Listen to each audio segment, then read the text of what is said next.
Welcome dear students. आज हम नया टॉपिक स्टार्ट करने जा रहे हैं जिसका नाम है to way finite automata applications and limitations of finite automata.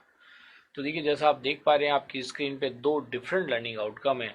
ये आप इस टॉपिक को स्टडी करने के बाद अचीव करोगे, जिसमें कि आप एक्सप्लेन कर पाओगे two way finite automata. You will be able to describe the applications and limitations of finite automata. अब अगर मैं इस टॉपिक की एग्जामिनेशन में वेटेज की बात करूं, आपको देख के पता चल रहा होगा कि ये थोड़ा थ्योरेटिकल टॉपिक है। टू वे फाइनाइट ऑटोमेटा नाम से ही पता चल रहा है कि टू वे।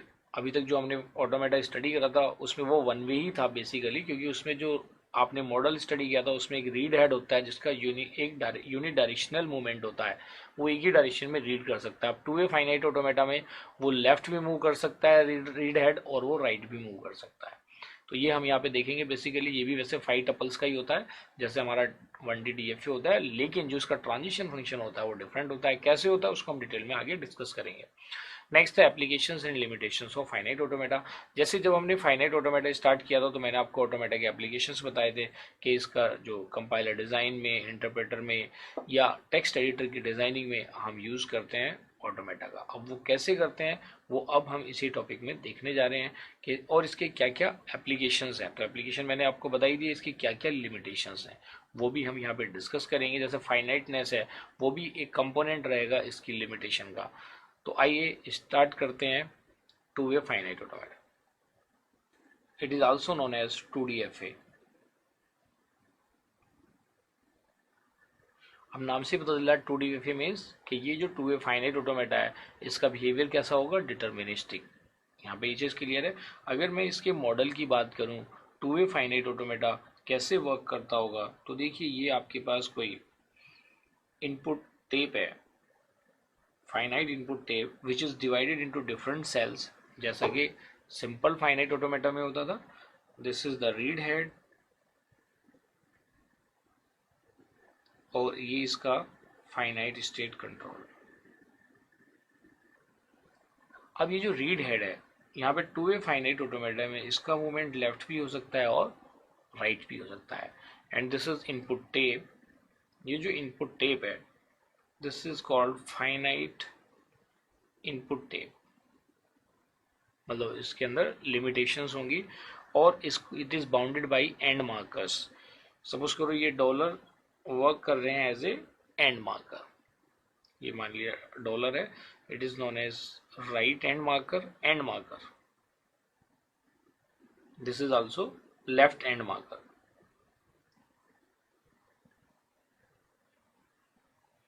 ये एंड मार्कर क्या वर्क करेगा एज ए डीलिमिटर कि आपकी जो स्ट्रिंग है वो इन बिटवीन दीज सिंबल्स ही है, इसके बियॉन्ड आपकी स्ट्रिंग एग्जिस्ट नहीं करती। Dollar does not belong to sigma. Sigma means कि ये पार्ट ऑफ इनपुट नहीं होता। So you need to be very careful about dollar. अगर हम इसके टपल्स की बात करें, it is also 5 tuples.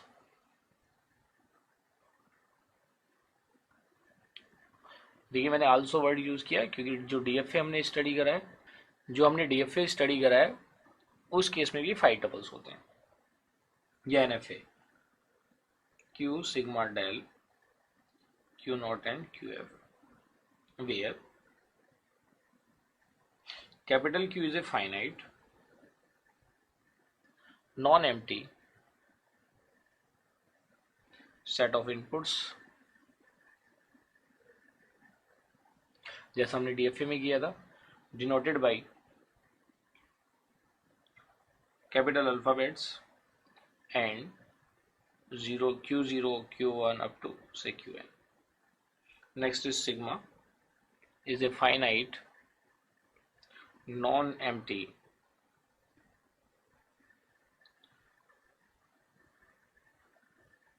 set of inputs denoted by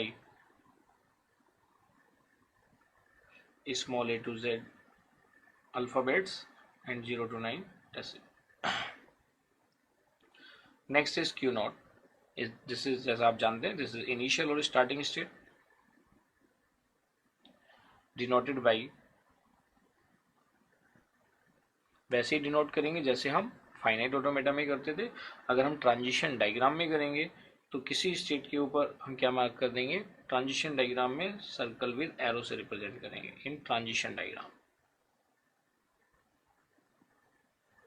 अगर टेबल में मेंशन करेंगे तो ओनली जिस स्टेट को भी हम इनिशियल स्टेट रिप्रेजेंट कर रहे हैं उससे पहले क्या कर देंगे, एरो मार्क कर देंगे in transition table. Next is QF. This is the final state और set of final states denoted by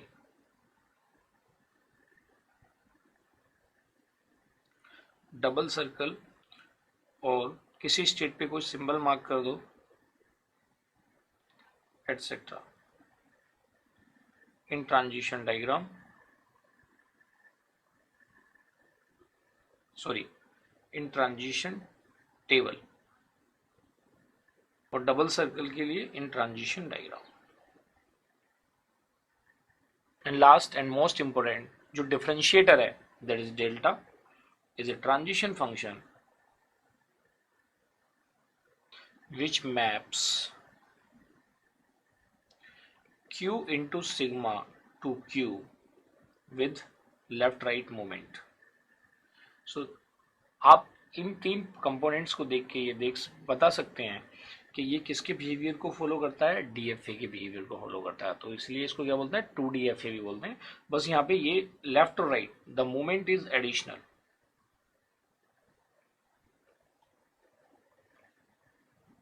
with 1 DFA. You can say DFA और 1 DFA. क्लियर है.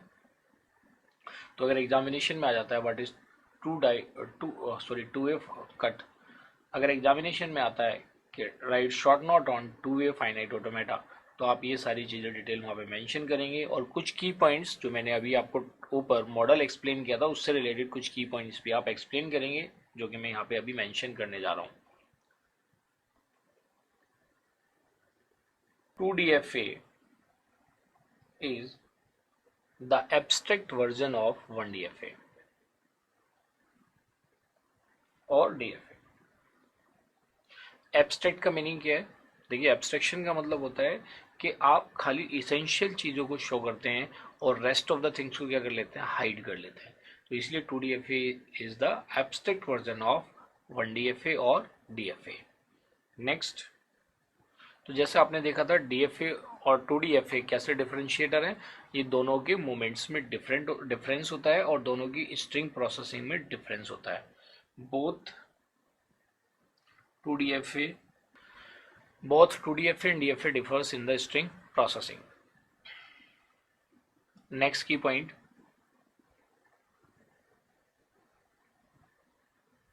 2DFA needs single accept and reject state. तो ये की points हैं जो आपको 2DFA के बारे में याद रखने हैं. अब इसको हम एक एग्जाम्पल की हेल्प से समझते हैं कि एग्जैक्टली ये जो मूवमेंट्स हैं ये कैसे होते हैं और ये जो स्ट्रिंग एक्सेप्टेंस है वो 2DFA कैसे करता है.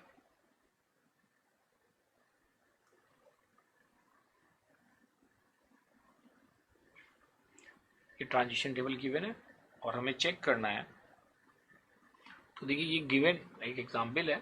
एक 2DFA transition table is as follows. ये given है, check the string 101001 whether it is accepted by 2DFA or not.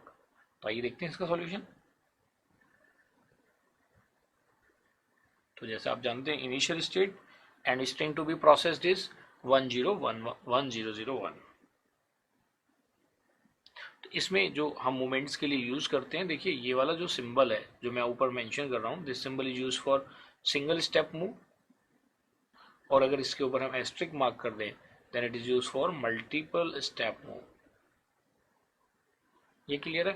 तो ये हमारे पास स्ट्रिंग की प्रोसेसिंग इस ट्रांजिशन टेबल की हेल्प से हमें यहाँ पे शो करनी है कि ये एक्सेप्टेड है या नहीं है. और हाँ, 2DFA की ये बात हो रही है तो आपको यहाँ पे मूवमेंट्स को ध्यान में रखना है कि इसका मूवमेंट लेफ्ट में हो रहा है या राइट में हो रहा है. बस इसमें मूवमेंट्स का ही मेन गेम है जो आपको यहाँ पे समझना है और बच्चे इसी में मिस्टेक करते हैं. आपको बिल्कुल इसको ध्यान से समझना है क्योंकि ये मानिए कि ये जो 2DFA है, आप ट्यूरिंग मशीन स्टडी करेंगे. ट्यूरिंग मशीन और 2DFA का डिफरेंस भी मैं यहाँ पे अभी आपको बताऊंगा. ट्यूरिंग मशीन एंटायरली डिफरेंट है, लेकिन हाँ एक चीज़ कॉमन है कि उसमें भी जो हेड का मूवमेंट है लेफ्ट और राइट दोनों डायरेक्शन में होता है. वो अलग बात है कि वो रीडिंग और राइटिंग दोनों करता है, लेकिन इसकी अपनी लिमिटेशन है, ये ओनली रीडिंग करता है, पर मूवमेंट दोनों डायरेक्शन में है. तो अगर ये वाला मूवमेंट आपको समझ में आ जाता तो वहाँ वाले मूवमेंट में आपको काफ़ी हद तक हेल्प मिलेगी, जो कि हम हमारी लास्ट वाले यूनिट में हम डिस्कस करेंगे. तो देखिए क्यू नॉट पे जब हम इनपुट 1 अप्लाई करते हैं, देखिए ट्रांजिशन टेबल, क्यू नॉट पे जब 1 अप्लाई करते हैं तो स्टेट क्या हो जाती है Q1 और मूव कैसे कर जाता है राइट। तो आप ये राइट मूव कर जाएगा जैसे ही 1 आएगा और स्टेट क्या हो जाएगी Q1। तो ये जो मैंने एरो मार्क किया है तो राइट मूवमेंट का मतलब है कि जो उसकी फ्रंट पोजीशन पे सिंबल है स्टेट उसके आगे मूव कर जाएगी और स्टेट क्या हो जाएगी चेंज। और उसके आगे जो रिमेनिंग स्ट्रिंग है वो क्या है 0 1 0 0 1 है। फिर नेक्स्ट क्या है 1 Q1 स्टेट पे जब 0 इनपुट आता है तो देखिए ट्रांजिशन टेबल Q1 पे जब 0 आता है तो स्टेट क्या हो जाती है Q1 ही रहती है, इसका मतलब सेल्फ लूप है और राइट मूव कर जाता है 1 0 0 1। अब देखिए Q1 स्टेट पे फिर से 1 आता है तो जब Q1 स्टेट पे 1 आता है तो स्टेट क्या हो जाती है Q2 और लेफ्ट मूव कर जाता है। जब Q1 स्टेट पे 1 आता है तो ये लेफ्ट मूव कर जाता है और स्टेट क्या हो जाती है Q2। तो ये हो जाएगा 1 Q2 0 1 0 0 1। मतलब जब लेफ्ट मूवमेंट करेगा आपको ये चीज ध्यान रखनी है, तो जो उससे पहले वाला सिंबल है उससे पहले स्टेट आ जाएगी और जो राइट मूव करते हैं तो जो उसके फ्रंट वाला सिंबल है स्टेट उसके आगे मूव कर जाएगी। बस इन चीजों का ध्यान रखना। बच्चे क्या सोचते हैं कि ये 2 स्टेप्स पीछे चला गया, एग्जैक्टली 2 स्टेप नहीं है। तो जो उसकी जस्ट बैक साइड वाला एलिमेंट था वो उससे पहले मूव कर गया और स्टेट क्या हो रही है वहां पे Q2। अब देखिए Q2 स्टेट पे जब आप 0 इनपुट अप्लाई करते हैं तो उसका ट्रांजिशन किस स्टेट पे हो रहा है Q0 पे और वो राइट मूव कर जा रहा है। अब ये राइट मूव कर रहा है तो 0 के आगे चला जाएगा और स्टेट क्या हो जाएगी 1 0, स्टेट इज Q0 क्योंकि वो इनिशियल स्टेट पे जा रहा है और remaining string to be processed is 1 0 0 1। आइए अब देखते हैं 1 0 Q0 पे जब 1 अप्लाई करते हैं तो ट्रांजिशन Q1 पे हो रहा है और राइट मूव कर जा रहा है।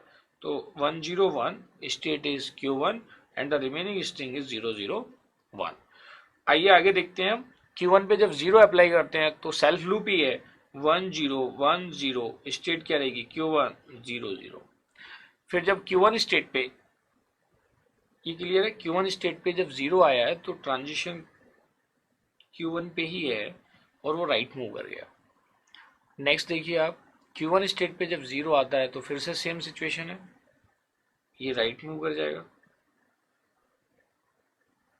1 0 1 0 0 Q1 1।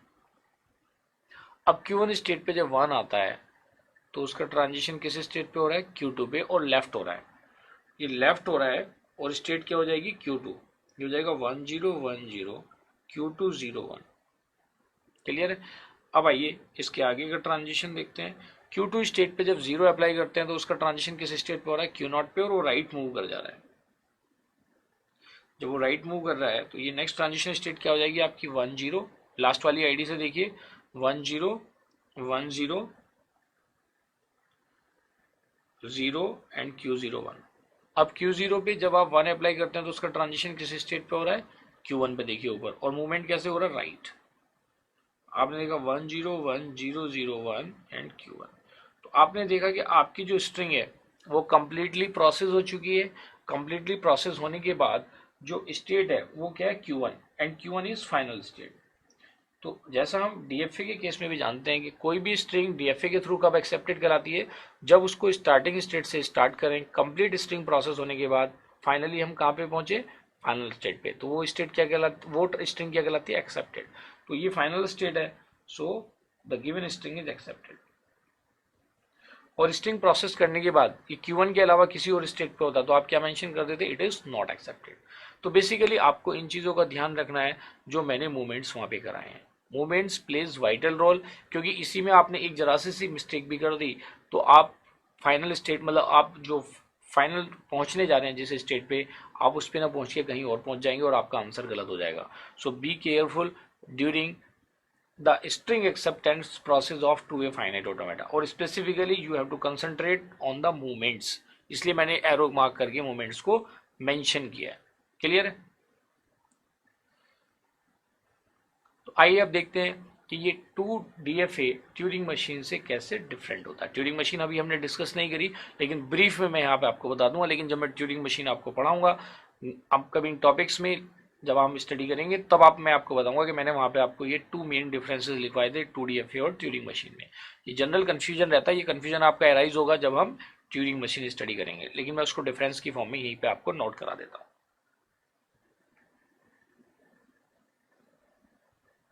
2DFA को हम इसलिए मेंशन कर रहा हूँ मैं, टू वे फाइनाइट ऑटोमेटा के लिए।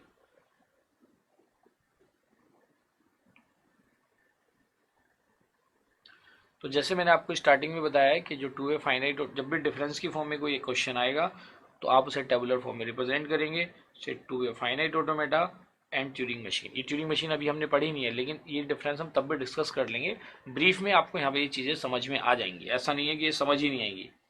फर्स्ट डिफरेंस क्या है कि जो 2DFA में आप इनपुट टेप यूज करते हैं वो फाइनाइट लेंथ की होती है। किसकी लेंथ की होती है? Finite, limited. और जबकि ट्यूरिंग मशीन में जो इनपुट टेप हम यूज करते हैं वो इनफाइनाइट लेंथ की होती है।